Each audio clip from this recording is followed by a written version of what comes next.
네, 안녕하세요. 학폭톡의 장 팀장입니다. 네, 안녕하세요. 학폭톡의 참교육 변호사 문인곤입니다. 네, 변호사님, 보통 소송을 하거나 병사를 할 때도 그 전에 분명히 어떤 조정의 시간이 있잖아요.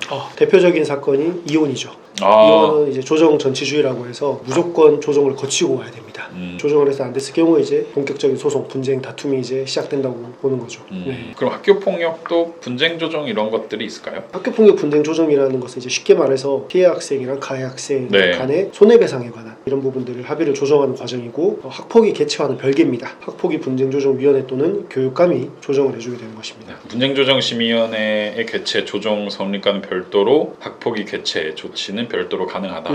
네, 맞습니다. 네. 재산상 손해배상 등과 관련된 합의 절차이기 때문에 선도 절차와는 또 별개입니다. 네. 그렇기 때문에 학폭위에서 점수별로 선도 조치의 경중을 이제 평가를 하지 맞습니다. 않습니까? 0점부터. 거기에 이제 피해 학생과 화해하는 정도를 항상 고려하는데, 만약에 이제 가해 학생 측이 분쟁 조정에서 피해자에게 정당한 피해복을 합의를 하는 등의 사정이 있다면 화해 정도에서 좋은 점수를 이제 받겠죠. 그리고 이런 점에서 가해 학생 측에서도 분쟁 조정 신청을 받았다라고 할 경우에는 조정 절차에 응할 실익이 있는 거죠.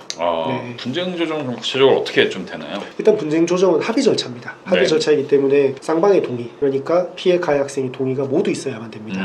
그리고 피해 및 가해 학생이 같은 교육지원청 소속일 경우에 해당 관할 심의위원회에서 분쟁 조정을 하게 되고요. 다른 교육지원청 소속일 경우에는 해당 시도의 교육감이 분쟁 조정을 하게 됩니다.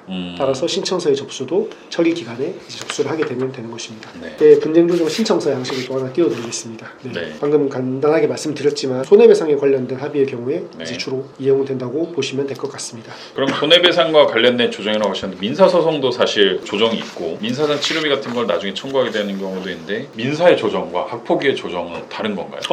되게 좋은 질문이십니다. 정신적 손해나 이제 재산상 손해가 있으면 이에 대해서 민사소송으로 가해 학생 보호자에게 손해배상을 청구하고 받아낼 수 있습니다. 네네. 이 부분은 예전에 한번 다뤘던 기억이 있고요. 근데 이제 이러한 민사소송에는 소송 비용이나 절차적으로 시간이 너무 소요가 됩니다. 그쵸. 그래서 우리나라에서는 이를 고려해서 학폭과 관련된 손해배상 문제를 보다 간이하게 진행할 수 있게끔 분쟁 조정 절차를 이제 마련해 둔 것입니다. 그럼 보통 민사소송 절차는 이렇게 변호사님 한 분 계시고 가해자 피해자가 만나서 얘기를 하잖아요. 네. 학폭도 비슷한가요? 결국에는 조정이라는 게 아까 말씀하셨던 대로 양측이 이제 만나가지고 서로 제안을 해서 합의점을 도출하기 위한 것이기 때문에 학교 측 이제 관계자들이 당연히 있고요. 그래서 네. 이제 이런 합의 절차를 이제 진행한다고 보시면 될 것 같아요. 쉽게 말해서. 네. 그래서 합의를 했는데 만약에 한 측이 이행을 안 했어요. 보통 가해자겠죠. 네. 그럼 어떻게 되나요? 이런 경우에는 이제 어쩔 수 없이 민사소송을 진행을 해야 됩니다. 이 합의 내용을 결국에 서류로 남겨두시는 게 좀 중요할 것 같고요. 합의서 형식으로. 합의서에 이행이 되지 않았다고 한다면 네. 아무래도 민사소송에서도 보다 용이하고 쉽게 진행을 할 수 있겠죠.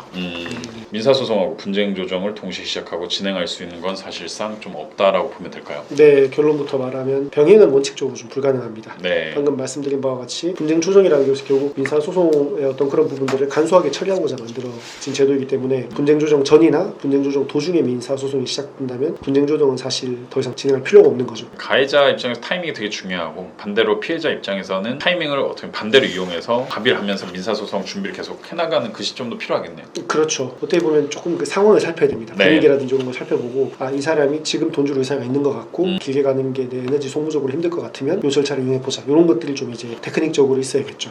네. 민사소송이 시작되면 분쟁조정심의위원회나 교육감 분쟁 조정은 불필요하다. 네, 종료가 되죠. 법원에 있는 판사님의 이제 판결이 아니기 때문에 소송과 달리 이제 강제력이 있지는 않습니다. 그래서 말씀드린 대로 합의 내용대로 이제 상대방이 이행하지 않는다면 결국 민사소송으로 가서 판결을 받아서 이제 집행력을 확보를 해야 되는 것이죠.